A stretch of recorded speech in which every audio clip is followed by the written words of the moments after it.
రైతులకు ఇస్తాన్న హామీలన్నీ ఇచ్చిందా లేదా అని చెప్పేసి వాళ్ళ మాటల్లోనే అడిగి తెలుసుకునే ప్రయత్నం అయితే మనం చేద్దాం. పెద్ద మనిషి నమస్తే. నమస్తే. బాగున్నావా? బాగున్నాం. ఏం పేరే మీ పేరు? నా పేరు చిట్టిరెడ్డి మల్లారెడ్డి. మాది ములుగు జిల్లా మల్లంపల్లి మండలం.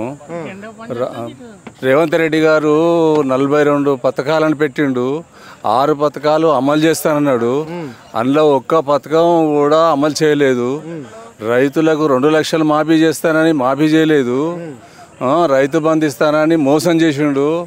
మండలానికి ఒక్క ఊరిచ్చి అన్ని ఊర్లకి ఇచ్చిందని చెప్తాండు. ఇదైతే చాలా మోసపోయినాం మేము. జనం కూడా మోసపోయి ఓట్లేసి ఇప్పుడు చాలా ఇబ్బంది పడతాను రైతులు. ఒక్క బస్సు పెట్టి ఏదో చేసినా అంటాడు. ఆ బస్సులో కూడా కొట్టుకొని సత్తాన్లు. మీరు రైతులందరూ మీరు రైతు భరోసా పైసలు మాకు అవసరం లేదు, ఓన్లీ అది గిట్టుబాటు ధర ఉంటే సరిపోతుంది, మళ్ళీ బోనస్ పైసలు వస్తే సరిపోతాయి అంటారట కదా, నిజమేనా? ఈ తుమ్మల నాగేశ్వరరావు అంటుండే మాట. అది కూడా నేను చెప్తా. రైతుల బోనస్ సన్నవడ్లకు క్వింటాల్కి 500 చొప్పున ఇస్తానని మండలానికి ఒక ఊరు ఇచ్చి అన్ని ఊళ్ళు ఇచ్చిందని చెప్తాడు. కానీ ఏ ఊరికి కూడా చక్కగా ఇవ్వలేదు. దాని ఒకసారి లిస్టులు వచ్చింది, పేపర్లో చూసినాం మేము. ఒక్కొక్క మండలానికి కొన్ని లక్షల కొద్ది బాకీ ఉన్నాడు రేవంత్ రెడ్డి. ఇప్పటి వరకు సాల్వ్ చేయలేదు. మళ్ళీ సన్నవాడ్లకు యాసింగ్ వాడ్లకు కూడా ఇస్తానని ఈ తుమ్మల నాగేశ్వరరెడ్డి అంటాడు. కానీ అది కూడా కరెక్ట్ కాదు, అయితలేడు.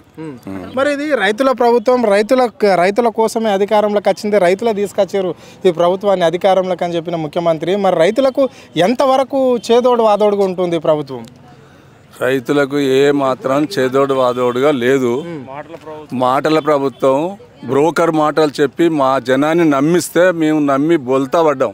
నడిషెర్లో పోయి కూర్చున్నాం. ఇప్పుడు మేము 10 సంవత్సరాల నుంచి వెళ్ళి మంచి పథకాలు, చెప్పని పథకాలు ఇచ్చాడు మా కేసీఆర్. కానీ ఇప్పుడు చెప్పి కూడా ఇస్తలేడు. ఓకే, చెప్పండి సార్, ఎట్లా ఉంది 15 నెలల పాలన రేవంత్ రెడ్డి సర్కార్ది? ఏ విధంగా ముందుకు పోతుంది రాష్ట్రంలో? మరి ప్రజలకు ఇస్తున్న హామీలన్నీ ఇచ్చినట్లన్నా మరి ఏ విధంగా, ఎందుకు స్థానిక సమస్యల ఎన్నికలు ఎందుకు పెట్టలేకపోతుంది ప్రభుత్వం? ఈ గ్రామాలల్లో సర్పంచ్ లేక ఎంతో అవస్థలు పడుతున్నారు జనాలు, ఎందుకు పట్టించుకుంటలేదు ఈ ప్రభుత్వం? గత 10 సంవత్సరాలలో మాత్రం బ్రహ్మాండంగా జరిగింది. ఇప్పుడు మోసపూరితనంగా ఏందనంటే మాటలు చెప్పి గారెడేసి వేసి ప్రజలు మోసపుచ్చిన ఈ కాంగ్రెస్ ప్రభుత్వం. నేను 6 పథకాలు అన్నాడు, 40 పథకాలు అన్నాడు, ఇస్తానన్నాడు, పోతాను, అదంతా మోసపూరితనం. ఇప్పుడు జనాలకి ఏందనంటే కాంగ్రెస్ అంటే కనీసానికి చాలా భయం పుట్టింది. భయం ఎట్లా పుట్టిందంటే కనీసం మోసపూరితనం. మోసం చేసి గెలిచినాక ఇగో ఇట్లా ఈ రకంగా ఉంటుందని చెప్పేసి ప్రతి ఒక్క రైతుకు కానీ, ప్రతి ఒక్క ముసలాయనకు కానీ, అవ్వకు కానీ, అక్కలకు కానీ, చెల్లెలకు కానీ, విద్యార్థులకు ఎవరికి కానీ ఈయన ఒక మాటల్లో ఇప్పుడు చూస్తే ఒక్కొక్కరు వణుకు పుడుతున్నారు. అటువంటి ప్రభుత్వాన్ని ఎప్పుడు మనకు ఎలక్షన్లు అయితే బాగుండని చెప్పి చూస్తున్నారు ఒక జనాలు. ఎప్పుడైతే ఈ కాంగ్రెస్ని పడగొట్టాలి అని చెప్పి చూస్తున్నారు. ఎప్పుడైతే మనం తినే అన్నంలో మన్ను పోసుకున్నట్టు అయిపోయిందని చెప్పేసి ప్రతి ఒక్క రైతు అయితే కన్నీరు పెట్టుకుంటాను. అంటే ఇప్పుడు కాంగ్రెస్ గవర్నమెంట్ ఒకటి రైతులకు 2 లక్షల రుణమాఫీ చేసింది, మళ్ళీ రైతు భరోసా డబ్బులు ఇస్తున్నది, 6 గ్యారంటీలు అన్నారు, 6 గ్యారంటీలలో అన్ని పథకాలు ఇంప్లిమెంట్ చేసినాము. మొన్నటికి మొన్న మళ్ళా రేషన్ కార్డు ఎవరికైతే ఉంటుందో వాళ్ళకందరికీ సన్నబువ్వ పెట్టడమే మా ఉద్దేశం, మా ప్రభుత్వ లక్ష్యం అని చెప్పేసి సన్నబియ్యం గిడిస్తున్నది కదా ఈ ప్రభుత్వం. మరి ఏ విధంగా ప్రజలకు ఇంకేం కావాలి? ఇచ్చిన హామీలు గిడి నెరవేరుస్తుంది కదా. ఇచ్చిన హామీలు ఏమున్నాయి? 6 గ్యారెంటీలు ఏమున్నాయి? 2 లక్షల రూపాయలు 2 లక్షల రూపాయలు ఇచ్చిందా? ఏం లేదు. ఊరికి ఒక్కరికి, ఇద్దరికి, ముగ్గురికి మాత్రమే. మిగతా 100 మందిలు ఉంటే 5 10 మందికి ఇస్తున్నాడు. మేము ఇచ్చినా చెప్పుకుంటాను కానీ తప్ప అదంతా వృధా, అదంతా వేస్ట్. అదంతా ఎందుకనంటే ఇప్పుడు ప్రజలలోకి వస్తే మీకు ఏర్పడుతుంది. ఏదో మైకుల ముందు ఉండి మేము ఇచ్చినా చెప్తే కాదు. అక్కడ కరెక్ట్గా మాత్రం రైతులు మాత్రం ఇంటెలిజెన్స్ ప్రకారం తెలుసుకోమని చెప్పు. రైతులు ఎంత అవస్థ పడుతున్నారు. సన్నబియ్యం ఏమి ఇచ్చేదండి? సన్నబియ్యం కాదండి, కనీసానికి రైతులు ఏడుస్తున్నారు. నీకు తులం బంగారం అని చెప్పిన లేడీస్కు, ఆడపిల్లలకు తులం బంగారం ఎక్కడిచ్చినాను?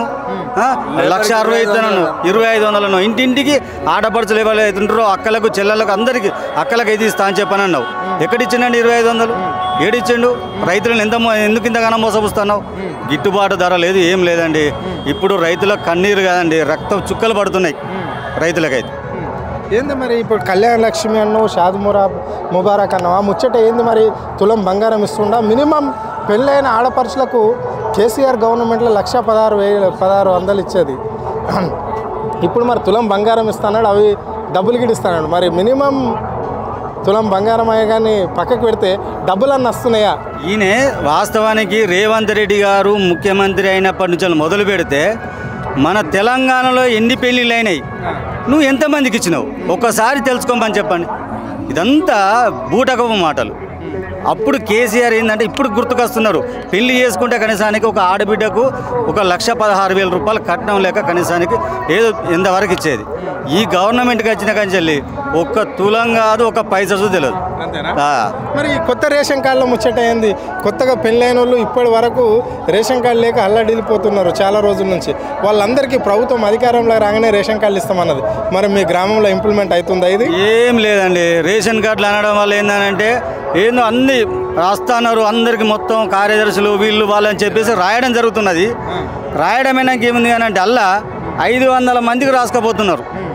500 మందికి రాసుకపోతే వాళ్ళు ఒక 20-25 మందికి వేస్తాయి. ఇది ఎంతవరకు న్యాయం? అది ఇండ్లు కట్టిస్తున్నారు, ఇండ్లు ఇవ్వండి, ఏవి ఇండ్లు ఎక్కడున్నాయి? అది విషయానికి వస్తే ఇంద్రమ్మ ఇండ్లు కట్టిస్తాము, ప్రతి సంవత్సరం 5 లక్షల ఇండ్లు కట్టిస్తాం రాష్ట్ర వ్యాప్తంగా, అందులో ఎస్సీ ఎస్టీలను మేజర్గా తీసుకుంటాము అని చెప్పేసి అన్న ప్రభుత్వము ఇప్పుడు 16 నెలలు అవుతుంది అధికారంలోకి వచ్చి. మరి ఎక్కడన్నా ఇందిరమ్మ ఇండ్లు కట్టించి పేద ప్రజలకు ఇచ్చిందా ఈ ప్రభుత్వం? ఇదే ఇప్పుడు రేవంత్ రెడ్డి గారు ఇప్పుడు 16 నెలలు అవుతున్నది కదా, ఇందిరమ్మ ఇండ్లు అన్నాడు కదా, ఏ ఒక్క ఇల్లు కట్టిందా? అదే ఎస్టీ ఎస్సీల వాళ్ళని కూర్చుండబెట్టి మాట్లాడవాను, వాళ్ళ దగ్గరికి వచ్చి ఒకసారి వాళ్ళ సభ పెట్టి మాట్లాడమని చెప్పు. ఒక ఇల్లు వచ్చిందా? ఏమి రాలేదండి. ఇదంతా మోసపూరితనము. ఎస్టీలను ఎస్సీలను మోసపూరితనంగా చేసి ఓట్లు వేయించుకొని ఇప్పుడు గద్దె మీద కూర్చుండే కానీ తప్ప ఏ మాత్రం కనీసానికి ఆయన చేసిన పని లేదు. శూన్యం తప్ప మాత్రం ఇంకేం లేదు. ఇట్లే చెప్పుకుంటూ పోతారు. ఇక మాది ఉన్నది అంత కొడితే ఇంకొక 5 సంవత్సరాలు 3 సంవత్సరాలు ఉంటుంది. ఆ తర్వాత మళ్ళీ నేను గద్దెకి ఎక్కనో ఈ మోసపూరితనంగా మాటలు మాట్లాడాలి, గారెడి మాటలు మాట్లాడాలి, ఈ 4 రోజులు పాపంగా గడపాలి. అంతేగాని తప్ప ఇలా తెలంగాణకు చేసిన బాపతి అయితే ఏం లేదండి. ప్రతి ఒక్కరికి మాత్రం కేసీఆరే గుర్తుకొస్తున్నాడు. ఇప్పుడు మీరేమో కేసీఆర్ గుర్తుకొస్తుండని మీరు అంటున్నారు, ఈ రాష్ట్ర ముఖ్యమంత్రి అంటున్నాడు కేసీఆర్ ఆనవాళ్ళు లేకుండానే ఈ రాష్ట్రంలో తూర్చి పెడతా అని చెప్పేసి అన్నాడు. సో మళ్ళీ బీఆర్ఎస్ కార్యకర్తలు ఎవరు ఎక్క మాట్లాడినా చెట్లకి ఏడాల తీసి ఉరిదీయవలసిన అవసరం ఉంది అని చెప్పేసి ఆయన హెచ్చరించాడు. మీరు ఏమంటారు దానికి? ఓకే, ఇప్పుడు ఎవరిని ఉరి తీస్తారో ఎవరి కథ తీస్తారో నీ యొక్క కార్యకర్తలని నీ యొక్క లీడర్లనే పంపరాదు విలేజ్లకు. ఇప్పుడు ఎట్లా ఉంటుందో చూద్దాం. ఇంకొక 6 నెలల్లో ఇంకో సంవత్సరం ఆగి ఇంకెట్లా ఉంటుందో. ఎవరిని ఉరికిస్తారో బీఆర్ఎస్ వాళ్ళని ఉరిశిక్ష తీస్తారా లేకపోతే కాంగ్రెస్ వాళ్ళని తీస్తారా తెలుస్తుంది. ఇప్పుడు మేము చెప్పడం కాదు, ప్రజలు తెలుస్తుంది. ప్రజలే చెప్తారు.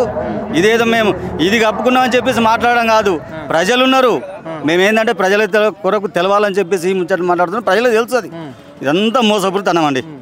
ఏం లేదు. బీఆర్ఎస్ పార్టీ లేకుండానే చేస్తాము, దాని కూటు వేర్లతో పీకేస్తాము. గ్రామాలల్లో ఒక మినిమం బూత్ సంబంధించిన ఒక క్యాండిడేట్ కూడా దొరకని పరిస్థితి తీసుకొచ్చే రోజులు దగ్గర పడ్డాయి అని చెప్పేసి ఆ సంబంధించిన కాంగ్రెస్ నాయకులు ఎన్నో మాటలు అన్నారు. దీన్ని ఎట్లా చూస్తారు మరి మీరు గ్రామ స్థాయిలలో? ఇప్పుడు గ్రామ స్థాయిలలో అప్పుడు ఏదైతే కార్యకర్తలు జరిగిండో ఇప్పుడు భూస్థాపితం ఏంటంటే ఉల్టా పోతున్నది అన్నట్టు. బీఆర్ఎస్ చేస్తున్న బాబు ఇప్పుడు కాంగ్రెస్ ప్రభుత్వమే అవుతున్నది, భూస్థాపితమే అవుతున్నది. అంతేగాని తప్ప అలా ఏం లేదండి. అంత శూన్యం మాటలు, శుద్ధి మాటలు, వేస్ట్ ముచ్చట.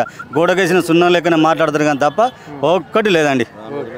రాను రోజుల్లో మాత్రం కనీసానికి ప్రజలు మాత్రం కోరుకునేది మంచి మా కేసీఆర్ని మళ్ళీ ముఖ్యమంత్రి చేసుకొని చెప్పేసి ప్రతి ఒక్క రైతు కానీ ఎవరు కానీ అనుకుంటాను. చెప్పు పెద్ద మనిషి, మరి ఇప్పుడు రేవంత్ రెడ్డి సర్కార్కు కేసీఆర్ పోయిన ప్రభుత్వానికి తేడా ఏంటి? పోయిన ప్రభుత్వానికి ఈ ప్రభుత్వానికి తేడా ఏంటంటే వాళ్ళు చెప్పిన 4-6 గ్యారెంటీల్లో అమలు చేయలేదు. వాళ్ళు ముందుగా చేయలేరు, వాళ్ళ వల్ల కూడా కాదు. ఇదంతా జనాలకు మభ్యపెట్టి ఇండ్లు కట్టిస్తాము, మీరు 5 మంది ఇస్తాం ఇవన్నీ అనుకుంటా జరుపుడు తప్ప మళ్ళీ ఏదో రకంగా కొన్ని సర్పంచ్లు అవి గెలవాలని ప్రయత్నం చేస్తున్నారు తప్ప అది అటువంటి జరగది. అటువంటి విషయాలలో జనాలకు చాలా విరక్తి పుట్టింది. జనాలు ఎట్టి క్వశ్చన్ మాత్రం కాంగ్రెస్ కాదని ఖచ్చితంగా కేసీఆర్కే పట్టం కొడతారు. అది ఖచ్చితం. జై కేసీఆర్, జై తెలంగాణ పక్కా.